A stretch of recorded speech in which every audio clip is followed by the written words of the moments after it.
Shalom dan selamat kita bertemu kembali di channel kami Wahyu Pengharapan melalui episode ringkasan pelajaran Alkitab. Melalui sesi kali ini kita akan membahas ringkasan pelajaran yang ke-9 dengan topik kontroversi di Yerusalem. Melalui ringkasan ini kita akan turut mengkaji pelayanan Yesus semasa di Yerusalem, yaitu minggu terakhir hidupnya di dunia ini. Ayat hafalan kita dipetik dari Markus 11 ayat 15 katanya, "Setiap kali kamu berdoa, jika ada sesiapa yang bersalah terhadapmu, ampunilah dia, supaya Bapamu di surga juga akan mengampunkan kesalahanmu." Yesus menghadapi 5 kontroversi dengan para pemimpin agama di dalam Markus 2 dan 3 yang kita pelajari tempoh lalu, dan 6 lagi di Yerusalem yang menggambarkan isu penting di dalam kehidupan Kristen. Kontroversi ini menunjukkan bagaimana Yesus membimbing umat percaya dalam iman dan kehidupan seharian meskipun menghadapi tantangan dari para pemimpin agama. Selepas membenarkan Bartimius secara terbuka untuk mengenalinya dan menceritakan dia secara umum sebagai Mesias, Yesus sendiri mula bertindak secara terbuka untuk memperkenalkan dirinya sebagai Mesias. Tindakannya yang pertama ialah memasuki Yerusalem sebagai raja dalam satu perarakan kemenangan dan menyucikan bait suci yang telah menimbulkan gelombang ketakutan dan kemarahan di kalangan para pemimpin agama bangsa itu. Setelah mereka pulih dari kejutan awal, orang Farisi, orang Saduki, Herodian, dan ahli-ahli Taurat bersekongkol untuk mencari sesuatu yang dapat digunakan untuk membawa Yesus ke salib. Namun dalam semua situasi ini, Yesus muncul sebagai pemenang. Saudara, untuk perbahasan ringkasan kali ini kita mulai dengan topik perarakan ketibaan yang berkemenangan. Markus 11 ayat 9 berkata, "Setelah itu mereka yang berjalan di hadapan dan yang mengikuti dari belakang berseru, 'Hosana, diberkatilah dia yang datang dengan nama Tuhan.'" Kisah di dalam Markus 11 ayat 1 hingga 11 dan juga Zakaria 9 ayat 9 hingga 10 menceritakan tentang Yesus memasuki Yerusalem dengan menaiki seekor keldai. Tindakan ini penting karena ia menunjukkan kuasa nubuatan mengenai Yesus dan menghubungkannya dengan kehendak Tuhan. Nubuatan ini juga mengaitkan Yesus dengan nubuatan dalam Zakaria 9 ayat 9 hingga 10 yang menubuatkan meramalkan kedatangan seorang raja yang akan memasuki Yerusalem menaiki seekor keldai, dan juga mengingatkan kepada kisah Salomo sendiri yang juga telah masuk ke Yerusalem dengan cara yang sama ketika dia dinobatkan sebagai Raja Israel. Perbuatan Yesus ini mengisytiharkan dia sebagai pewaris takhta Daud yang dijanjikan. Kedatangan Yesus ke Yerusalem dari timur melalui Bukit Zaitun dan kemungkinan masuk melalui pintu emas membawa kegemparan di seluruh kota dan menunjukkan betapa simbolik tindakannya itu. Saudara, orang ramai yang mengiringinya menyanyikan Hosana yang bermaksud sekarang selamat atau pujian kepada Tuhan. Peristiwa ini menandakan berakhirnya tempo rahasia misi Yesus dan permulaan pengisytiharannya sebagai raja secara terbuka. Sekarang Israel perlu memutuskan sama ada untuk menerima Yesus atau menolaknya. Yesus kemudian meninggalkan bait suci tanpa insiden yang besar, namun keesokan harinya akan membawa peristiwa yang berbeza. Tindakan menunggang keldai melambangkan kerendahan hati, suatu sifat penting bagi umat Kristen, terutama di dalam sehubungan dengan salib dan pengorbanan Yesus, di mana tidak ada yang patut dibanggakan selain daripada kasih kurnia Tuhan. Seterusnya di dalam kisah pokok yang dikutuk dan bait suci yang dibersihkan yang terdapat di dalam Markus 11, Yesus mengutuk pokok ara yang tidak berbuah dengan berkata, "Tiada sesiapa akan makan buahmu selagi selama-lamanya," yang didengar oleh para murid-muridnya. Saudara, tindakan ini menggambarkan satu daripada 4 kisah di tengah cerita yang disampaikan oleh Markus. Ketika menceritakan tindakan Yesus mengutuk pokok ara yang tidak berbuah itu, Markus menyelitkan kisah mengenai Yesus menyucikan bait suci dengan membersihkannya daripada para pedagang yang mencemari bait suci itu. Kemudian Markus kembali kepada cerita pokok ara di mana Yesus menggunakan pokok ara yang kering itu untuk mengajar satu pelajaran rohani yang penting. Markus menggunakan pokok ara untuk melambangkan prestasi Israel.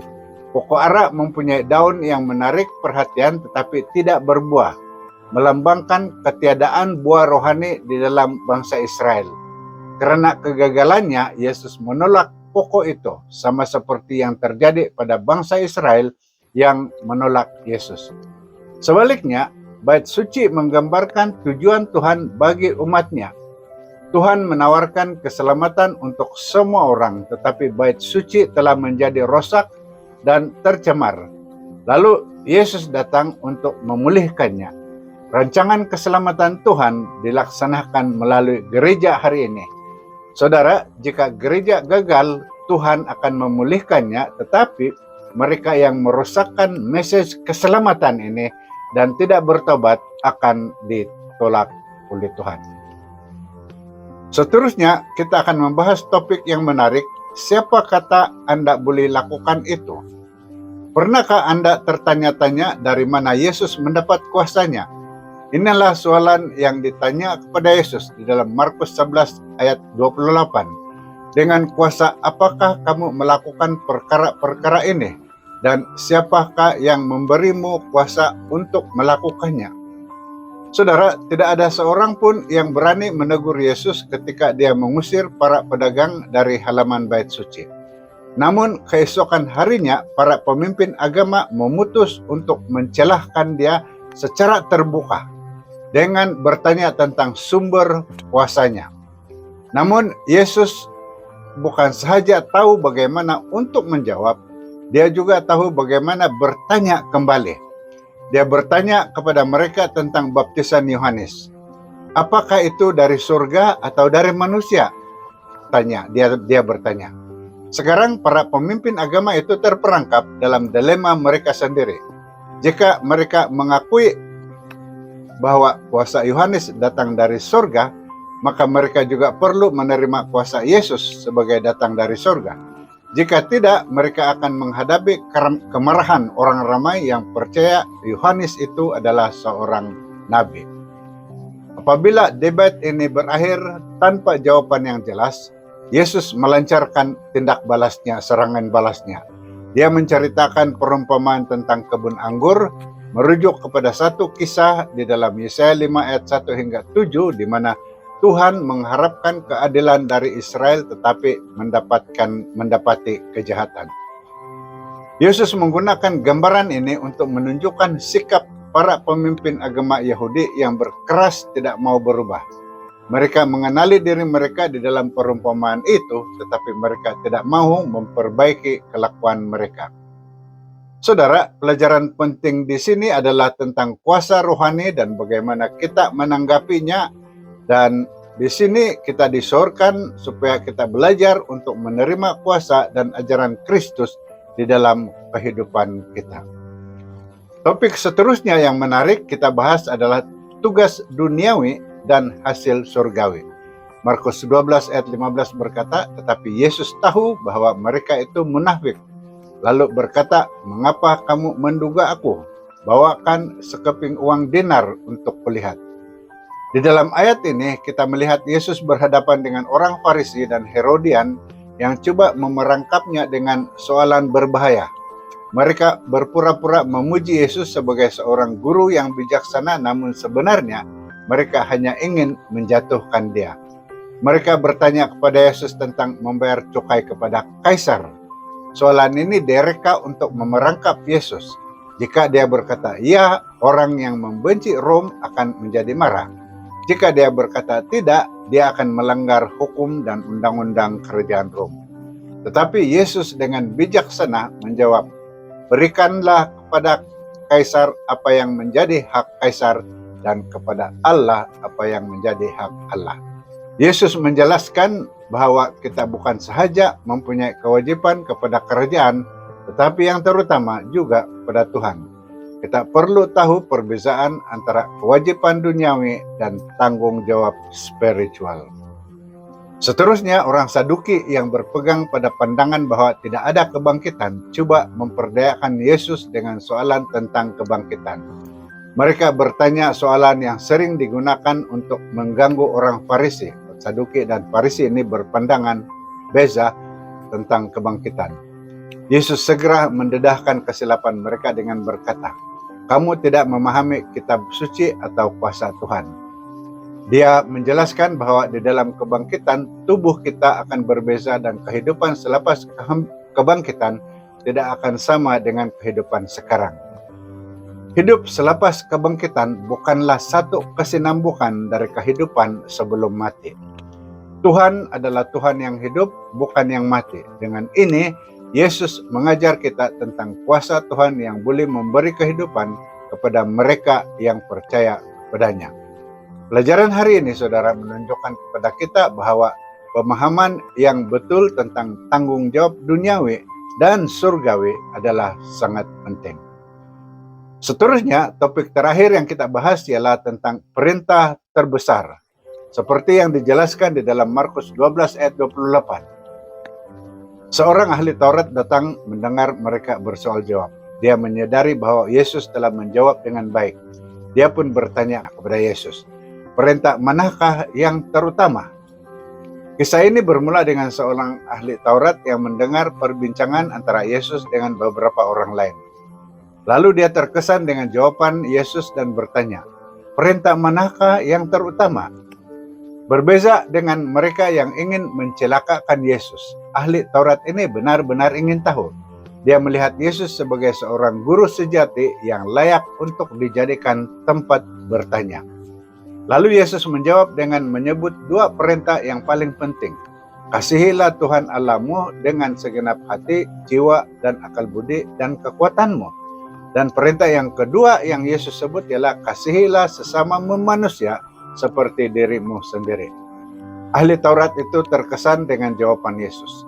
Dia memahami bahwa mengasihi Tuhan dan sesama manusia lebih penting daripada semua korban bakaran dan korban sembelihan. Yesus menyadari keikhlasan hati ahli Taurat itu dan berkata, "Kamu tidak jauh dari kerajaan Allah." Dengan kata lain, dia sudah dekat, hanya perlu menerima Yesus sebagai juru selamatnya. Jika mereka terus bertanya dan berdialog dengan Yesus, kemungkinan hati ahli Taurat dan orang Farisi akan berubah. Namun untuk mengelakkan hal itu terjadi, mereka berhenti menguji Yesus. Saudara, pelajaran hari ini mengingatkan kita bahwa kasih adalah inti dari semua perintah. Kasih kepada Tuhan dan kasih kepada sesama manusia adalah yang paling utama. Saudara, sebagai kesimpulan, berikut ada 5 poin penting yang dirangkumkan dari semua pelajaran ringkasan yang saya sudah sampaikan. Pertama, di dalam perarakan kemenangan ketibaan Yesus. Yesus memasuki Yerusalem dengan menaiki seekor keldai sesuai dengan nubuatan di dalam Zakaria 9 ayat 9 hingga 10 yang menandakan dia sebagai Raja dan Mesias yang dijanjikan dan pewaris takhta Daud. Nomor 2, simbolisme atau simbolisme dan pengistiaran secara terbuka. Kedatangan Yesus ke Yerusalem melalui Bukit Zaitun dan kemungkinan melalui pintu emas membawa makna simbolik yang besar yang mengakhiri tempo rahasia misinya dan menandakan pengistiharannya secara terbuka sebagai Mesias dan Raja. Ketiga, pengejaran dan pembaharuan dalam kisah pokok arah yang dikutuk dan penyucian bait suci. Yesus menunjukkan kegagalan rohani Israel dan mengisyaratkan satu keperluan pembaharuan rohani dan penyucian dari dalam gereja kita. Keempat, kuasa dan hikmat Yesus. Yesus menunjukkan kuasa dan hikmatnya dalam menjawab pertanyaan yang memerangkapnya tentang kewajiban kepada Kaisar dan juga Tuhan, serta mendedahkan kesilapan ajaran orang Saduki mengenai dengan kebangkitan.